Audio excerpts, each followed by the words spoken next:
Hello, this is Johnny Henson, Professor Poole, with Billiard University out of Phoenix, Arizona. Today I'm going to teach y'all about how to have some proper rail bridges.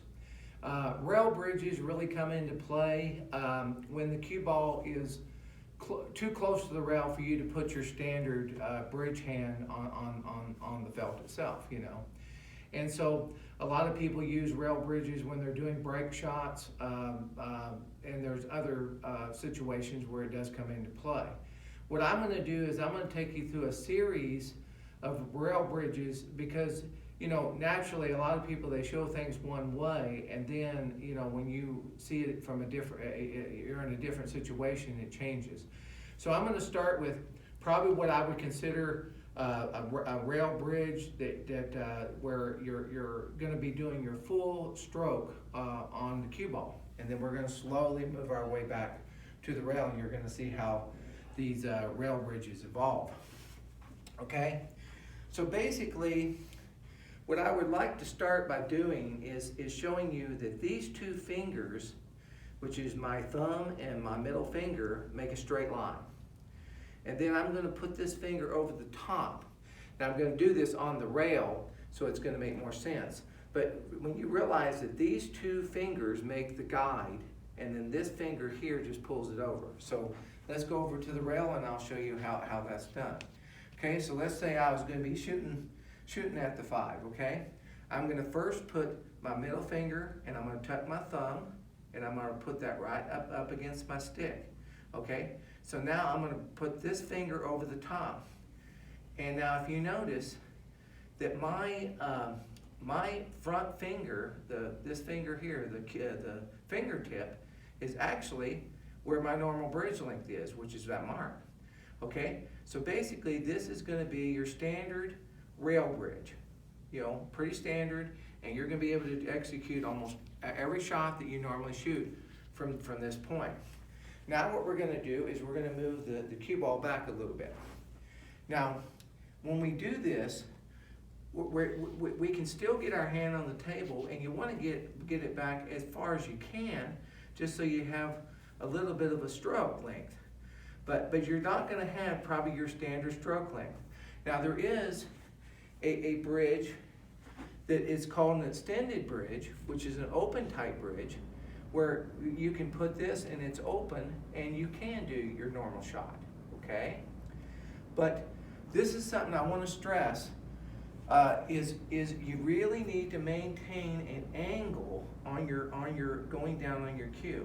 And so most times what people do when they're shooting pool is they basically allow the cue ball to go over, their cue tip to go over the top of their cue ball, and it's a miscue. So what you want to do is really maintain kind of a downward angle on that cue ball, so you make sure that you make good contact.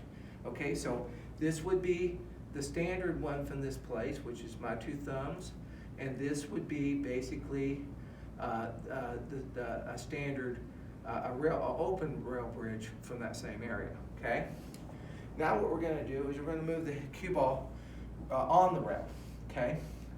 Now, the thing of it is what I tell people, if you've ever had a professional pool instructor, you're probably developing a pretty good pendulum. Some people who have never had an instructor, maybe they don't know what a proper pendulum is. But this would be an example of when you would probably almost need to be in your finish position, so that when you finish the shot, and I'll go on this side where you can see, when you finish the shot, you're just going to go through and stop. But as your pendulum is going up, this cue tip is going to go down and dig into your cue ball. And so basically what you what you really want to do is get a good angle of attack on your cue ball, but you really want to make sure that when you're following through, that your pendulum is going up and your cue tip is going to dig into that cue ball, and that's going to give you a good solid hit where you're going to be able to transfer your proper speed onto your cue ball, where you're not going to miscue. Okay, so I'm going to demonstrate that.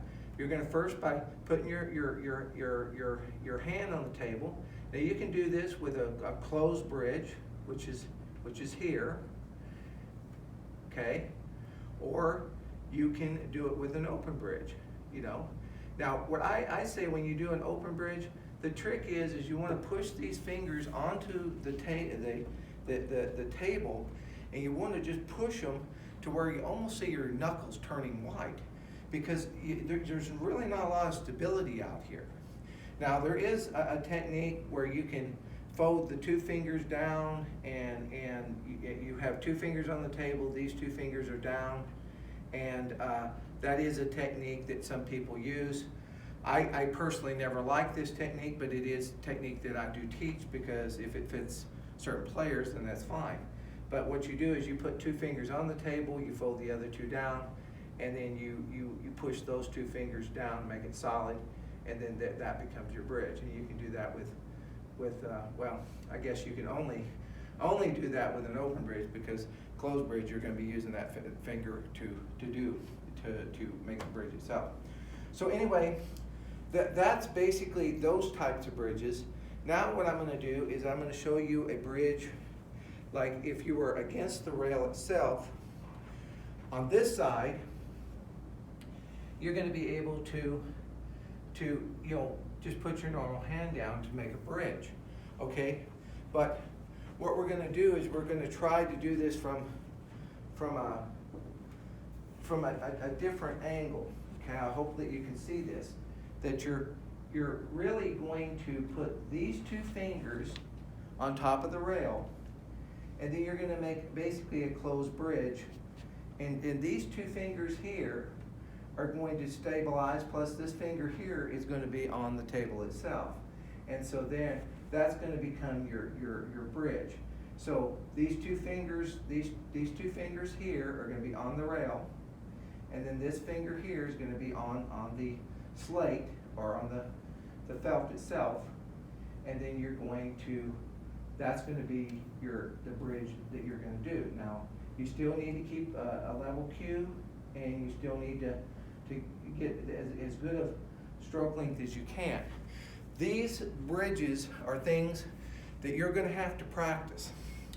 I think you should practice, go around, set some balls all over the table, and just get in the habit of shooting every shot with your cue ball on the rail, or your cue ball an inch off the rail, or 2 inches off the rail, or 3 inches off the rail. And what I want you to do is get used to these type of shots, because these are rack killers, these are match killers. You know, because a lot of time it's not the ball that you're shooting is really a hard shot. It's just all of a sudden your opponent's left you on the rail, and he's not expecting you to make that ball, and you get up there and you make that ball, and you're going to beat him or her. Okay, so anyway, I just want to thank you for your time. I hope showing you these different types of bridges is going to help your game, and good luck and good shooting.